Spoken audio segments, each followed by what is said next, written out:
الحمدللہ والصلاة والسلام علی رسول اللہ۔ کیا شرعی دم اور سنگی لگانے کے لیے دکان کھولنا جائز ہے؟ سوال کیا گیا ہے۔ میں منہج اہل سنت والجماعت کا داعی ہوں۔ میں نے عرصہ 3 سال قبل شرعی دم کرنا شروع کیا۔ اس کے لیے عمدہ قواعد و ضوابط کا اہتمام کر رکھا تھا اور اپنی ضروریات پوری کرنے کے لیے کچھ پیسے بھی لیتا تھا۔ تاہم اس کے لیے میری طرف سے کوئی پابندی بھی نہیں تھی۔ ہوا یوں کہ اللہ رب العزت نے مجھے مقبولیت سے نوازا اور بہت سے لوگوں کو میرے ہاتھوں شفا نصیب ہوئی اور بہت سے لوگوں کو میری وجہ سے سیدھا راستہ ملا۔ انہیں عقیدہ توحید ملا اور شرک سے بیزاری نصیب ہوئی، لیکن کچھ شعبدہ باز اور منفی پروپیگنڈا کرنے والے لوگوں نے اس عمل کو بدعت اور حرام کمائی قرار دیا۔ لیکن پھر بھی لوگوں کی تعداد بڑھتی چلی گئی اور مجھے لوگوں کے رش کی وجہ سے تنگی ہونے لگی، کیونکہ دم کرنے والے لوگوں کی تعداد بہت کم ہے۔ ان سب امور کے باوجود میں انتہائی سادہ سے گھر میں ہی لوگوں کو دم کرتا رہا۔ لوگوں کی کثرت کی وجہ سے میرے گھر والے بھی تنگ پڑ گئے اور یہاں تک نوبت پہنچ گئی کہ میں اپنے گھر والوں کے واجبات میں کوتاہی کرنے لگا۔ اس کی وجہ یہ تھی کہ لوگ میرے در پر آتے اور میں کسی کو انکار کرتے ہوئے شرما جاتا تھا۔ اس کے بعد میں نے فیصلہ کیا ہے کہ کوئی دکان کرائے پر لے لوں اور اس جگہ پر شرعی دم اور سنگی لگانے کا اہتمام کروں اور ہر مریض سے مثال کے طور پر 20 ریال لوں تاکہ دکان کا کرایہ اور میری ضروریات زندگی بھی پوری ہو سکیں۔ لیکن بعض مدعیان علم کی طرف سے اس کی بھرپور مذمت کی گئی کہ کسی دکان کو اس کام کے لیے مخصوص کرنا بدعت ہے اور سلف صالحین سے ایسا کرنا ثابت نہیں ہے۔ نیز اس انداز سے کی ہوئی کمائی بھی حرام ہے۔ تو کیا میرے لیے شرعی دم کی دکان بطور مطب برائے حجامہ سنگی و شرعی دم کھولنا جائز ہے، جس میں کچھ فیس بھی مقرر کر لوں؟ ویسے بھی مجھے پیسوں کی ضرورت ہے اور میں کافی ضرورت مند بھی ہوں۔ میرے ذمے اپنے اہل و عیال کی کفالت ہے اور میں ایک دائمی مرض میں بھی مبتلا ہوں جس کی وجہ سے میں وزنی کام نہیں کر سکتا، اور لوگوں کو بھی ایسے دم کرنے والے عاملوں کی ضرورت ہے جو انہیں عقیدہ توحید کی طرف بلائیں اور شرک سے دور رکھیں۔ قرآنی دم سینٹر کے جائز ہونے کے باوجود اگر مجھے کوئی اور کام بھی مل جائے تو میں کیا کروں؟ نمبر 1، کیا میں شرعی دم کا کام چھوڑ دوں؟ یہ ایک اچھا کام ہے اور اس کے رک جانے کے باعث کافی خلا پیدا ہوگا۔ نمبر 2، کیا میں دونوں کام جاری رکھوں اور دونوں کاموں کو ایک دوسرے سے جدا جدا چلاؤں؟ نمبر 3، کیا میں نوکری وغیرہ بالکل چھوڑ دوں اور صرف دم کرتا رہوں، کیونکہ دم کرنے کا فائدہ متعدی ہے جس سے دوسرے مسلمانوں کو فائدہ بھی ہوگا؟ اور اگر قرآنی دم سینٹر کھولنا منع ہے تو پھر نمبر 1، کیا میں دم کرنا بالکل ترک کر دوں؟ نمبر 2، یا میں اپنے گھر میں ہی لوگوں کو دم کروں اور الگ سے دکان مت بناؤں اور اس بنا پر لوگوں سے ملنے والی تکالیف پر صبر کروں؟ الجواب بعون اللہ سبحانہ وتعالی۔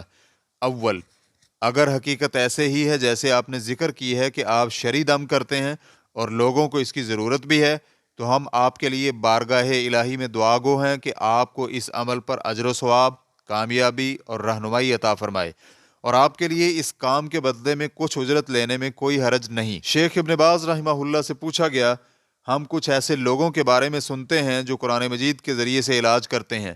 یہ لوگ پانی یا خوشبودار تیل پر جادو، نظر بد اور آسیب زدہ کے علاج کے لیے قرآنی اور مسنون ثابت شدہ دعائیں پڑھتے ہیں اور اپنے اس عمل پر کچھ اجرت بھی لیتے ہیں۔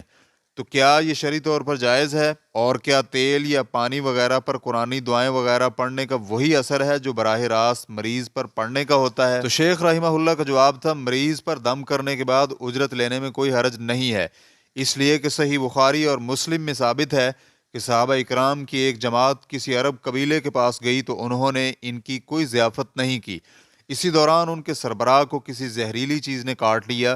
انہوں نے اس کے علاج کے لیے تمام حربے آزما لیے، لیکن جب کوئی فائدہ نہ ہوا تو یہ لوگ صحابہ اکرام رضی اللہ عنہم کے پاس آئے اور انہیں کہا کہ کیا تم میں سے کوئی دم کرنے والا ہے؟ ہمارے سربراہ کو کسی زہریلی چیز نے کاٹ لیا ہے۔ تو صحابہ اکرام نے کہا، ہاں ہے، لیکن تم نے ہماری ضیافت نہیں کی تھی، اس لیے ہم اجرت لیے بغیر دم نہیں کریں گے۔ چنانچہ صحابہ اکرام نے بکریوں کے ایک ریوڑ کے بدلے میں دم کرنے کے لیے معاہدہ کر لیا۔ تو کسی صحابی نے سورۃ الفاتحہ پڑھ کر اسے دم کیا تو شفا یاب ہو گیا۔ قبیلے والوں نے حسب معاہدہ بکریوں کا ریوڑ دے دیا۔ اب صحابہ اکرام نے آپس میں یہ صلاح مشورہ کیا کہ اس وقت تک اس ریوڑ کے ساتھ کچھ نہیں کریں گے جب تک ہم نبی علیہ الصلوۃ والسلام کو اس کی خبر نہ دے دیں۔ چنانچہ جس وقت صحابہ اکرام نبی علیہ الصلوۃ والسلام کے پاس مدینہ آئے تو آپ صلی اللہ علیہ وآلہ وسلم کو اس بارے میں خبر دی تو آپ نے فرمایا تم نے ٹھیک کیا۔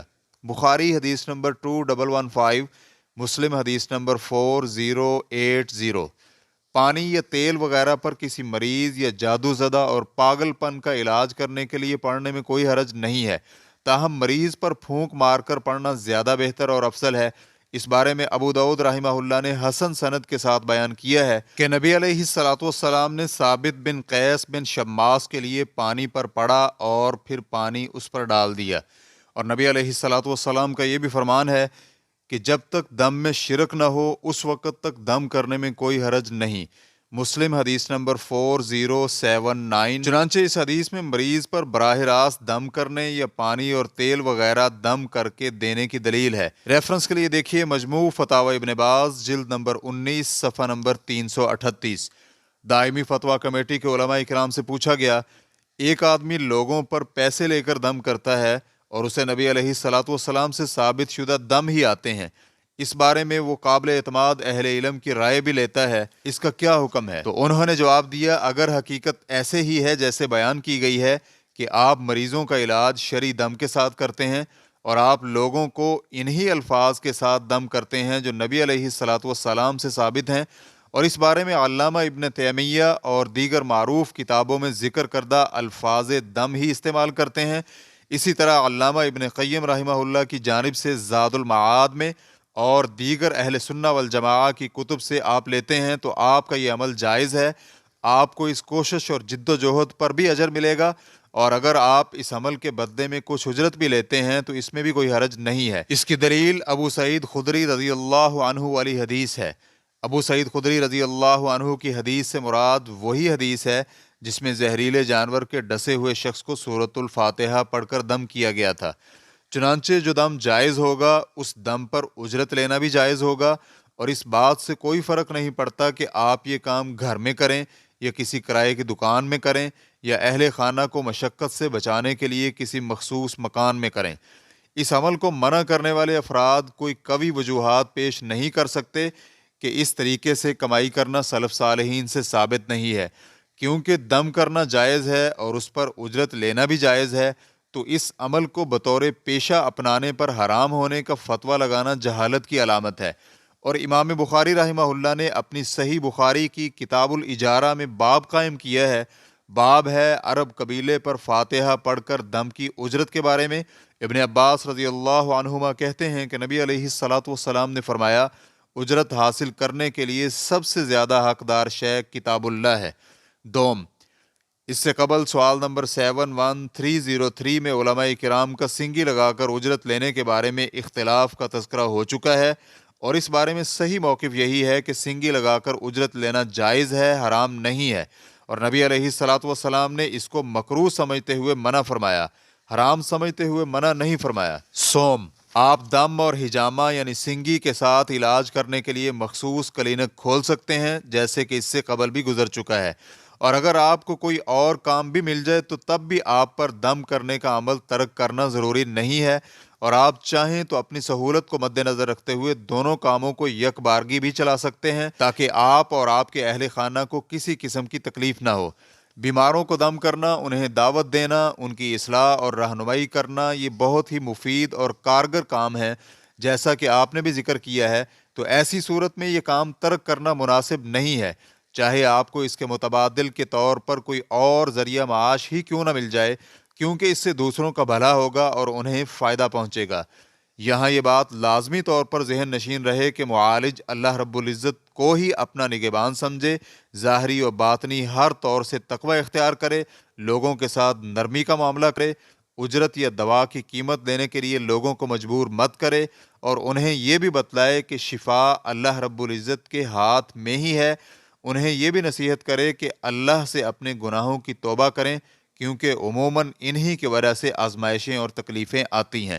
واللہ تعالی اعلم۔ اسلام QA ریکارڈنگز، مؤسسۃ الشیخ محمد صالح المنجد، المملکۃ العربیۃ السعودیہ، فتویٰ نمبر 60162۔ والسلام علیکم ورحمۃ اللہ وبرکاتہ۔